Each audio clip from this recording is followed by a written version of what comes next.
Bapak Ibu yang dimuliakan oleh Allah Subhanahu wa taala, jika peraturan itu dibuat untuk kebaikan kita, tapi kenapa masih banyak orang yang susah diatur?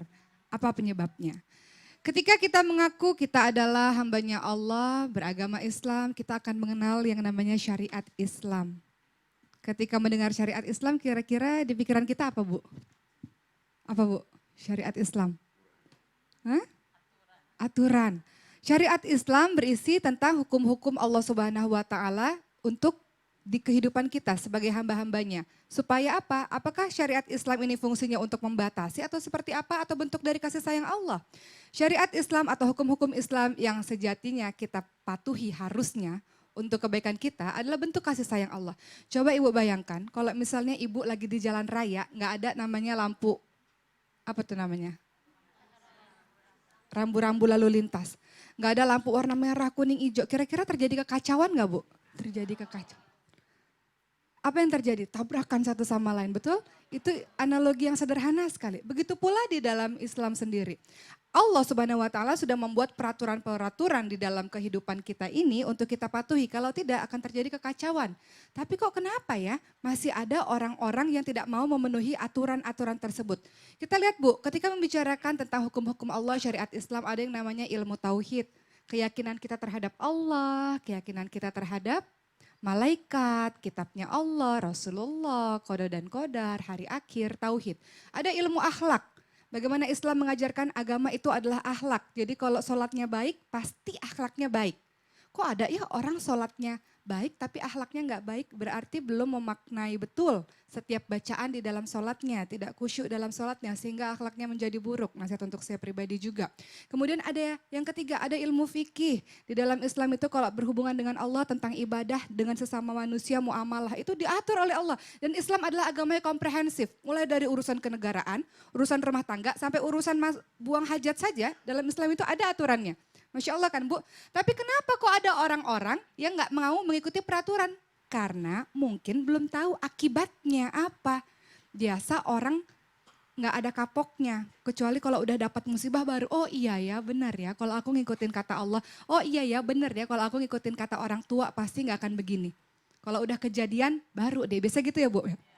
Saya juga gitu dulu Bu. Kalau kata ibu saya biasanya saya suka gak dengar, giliran kata ibu saya benar baru pada akhirnya iya ya ibu-ibu benar. Dan ini menjadi nasihat untuk kita bersama termasuk untuk anak-anak dan termasuk untuk saya.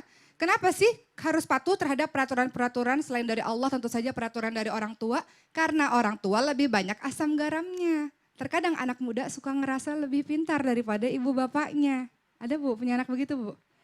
Karena anak-anak sudah belajar giat betul. Mungkin secara belajar giat.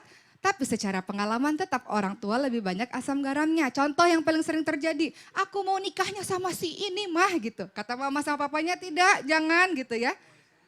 Kan orang kalau udah jatuh cinta serasa dunia milik berdua. Ada gak Bu punya anak-anak yang ngotot banget pengen sama si ini tapi ibunya gak setuju gitu. Ini nasihat untuk anak-anak muda, lihat bahwa ternyata orang tua menginginkan yang terbaik untuk kita.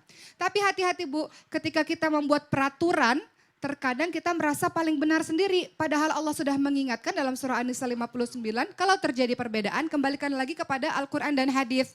Kalau terjadi perbedaan pendapat antara kita, kita lihat benarnya menurut Al-Quran atau hadis yang seperti apa. Makanya Imam Abu Hanifah itu pernah mengatakan, ada seorang yang berkata, wahai Imam Abu Hanifah, kalau ternyata pendapatmu bertentangan dengan Al-Quran gimana? Kata Imam Abu Hanifah, ikutin Al-Quran. Kalau ternyata pendapatmu bertentangan dengan sunnah Rasulullah gimana? Ikuti sunnah. Kalau ternyata pendapatmu bertentangan dengan sahabat Rasul gimana? Ikutin sahabat. Tinggalkan pendapatku kalau itu berlainan. Begitu juga dengan Imam Malik. Aku ini manusia biasa, kata Imam Malik. Yang kadang benar, kadang ada salahnya. Kalau bertentangan dengan Al-Quran dan hadis, tinggalkan pendapatku, ikuti Al-Quran dan hadis. Jadi kalau ada orang-orang atau dari kita yang tidak mengikuti peraturan karena peraturan tersebut bertentangan dengan Al-Quran dan hadis, boleh. Karena tidak ada ketaatan dalam kemaksiatan. Betul. Kalau orang tuanya bilang, ayo nak kok gak punya pacar, jalan sana berdua liburan kemana. Orang tua macam apa itu? Jangan. Makanya jadi orang tua jangan begitu. Bukan Mas saya. Fadli. Kamu sih, kamu udah tua ya. Bukan salah. Orang tua aku kok nggak begitu ya? Main oper-operan.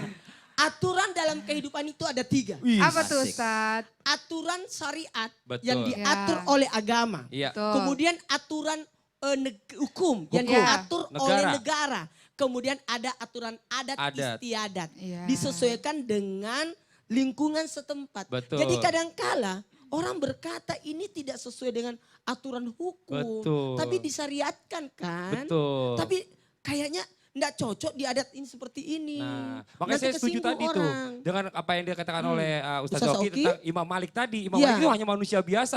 Manusia itu ada khilafnya, betul ya Bu ya? Betul. Iya. Kadang merasa diri kita benar banget, ternyata dibalikin ke peraturan kita yang salah. Ini mungkin Ustaz Iya. ada yang mau disampaikan nih. Imam Abu Hanifah juga pernah punya kisah. Heeh. Suatu hari dia bertanya, ibunya bertanya kepada seorang ulama. Padahal ulama besar pada saat itu adalah Imam Abu Hanifah. Iya. Kata Imam Abu Hanifah kepada ulama tersebut, ini jawabannya tapi jangan bilang ke ibu saya kalau jawabannya ini.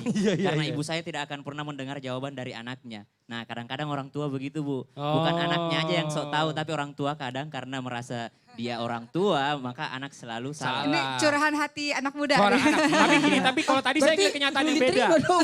Pak Ustadz, saya ngeliat Apa? kenyataan beda Apa kalau tuh? tadi. Apa tuh? Apa tuh? Kalau tadi gini, ada teman saya yang di sebelah sini bintang tamu saya ini. Oh iya. Dia itu pakai pengennya celana jeans warna biru. Oh. Terus? Tapi kata mamahnya, kalau bisa warna gelap aja yang hitam deh. Ah nggak mau ah, akhirnya pakai biru. Makanya. Terus akhirnya bukan yang orang, gitu. salah orang. Bukan yang gitu. Salah Bisa orang. kamu Bi. Salah orang. Hah? Pak salah orang. Yang ini? Bukan, yang ini Pak. Oh, nih. yang ini. Sekarang pakai celana bahan hitam.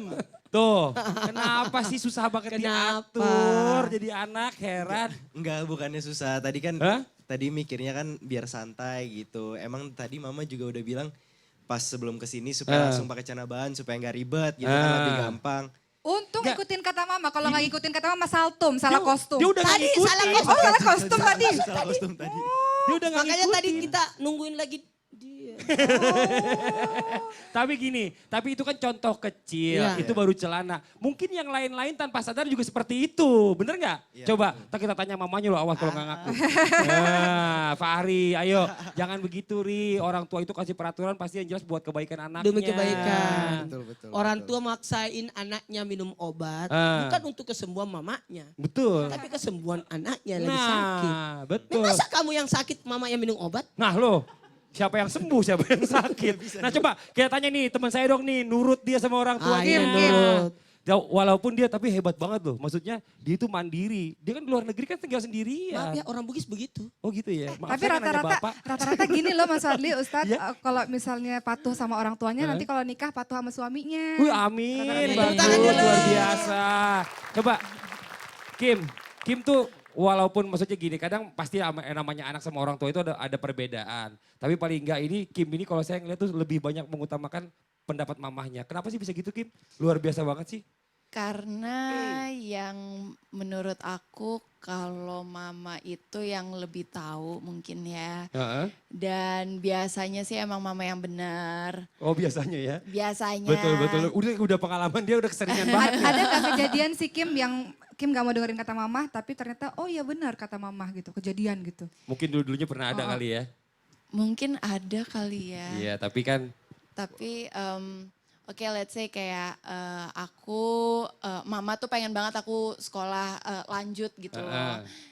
Terus aku akhirnya pilih, aku sendiri yang milih pengen ke Inggris, pengen sekolah. Terus akhirnya mama iyain oke gitu. oh, jadi seneng ya. Jadi Jadi Jadi sama-sama nggak senang. nyesel kan ikutin kata mama? Iya nggak nyesel. Terima kasih dong mama. iya, Makasih, Masya Allah. Mami. Tepuk tangan dulu dong Bu. Seneng ya Bu ya kalau punya anak nurut ya. Buat jamaah yang di rumah jangan kemana-mana. Setelah ini kita akan mendengarkan tausiah dari Ustadz Maulana tentang termasuk ke dalam golongan apakah orang-orang yang susah diatur. Dan apa ciri-cirinya. Jangan kemana-mana, tetap di Islam itu Indah. Jamaah. Oh jamaah. Alhamdulillah. Tahu salat itu wajib tapi tidak mau laksanakan. Mengaku dirinya muslim tapi tidak taat, tidak ikuti aturan. Itu namanya fasik.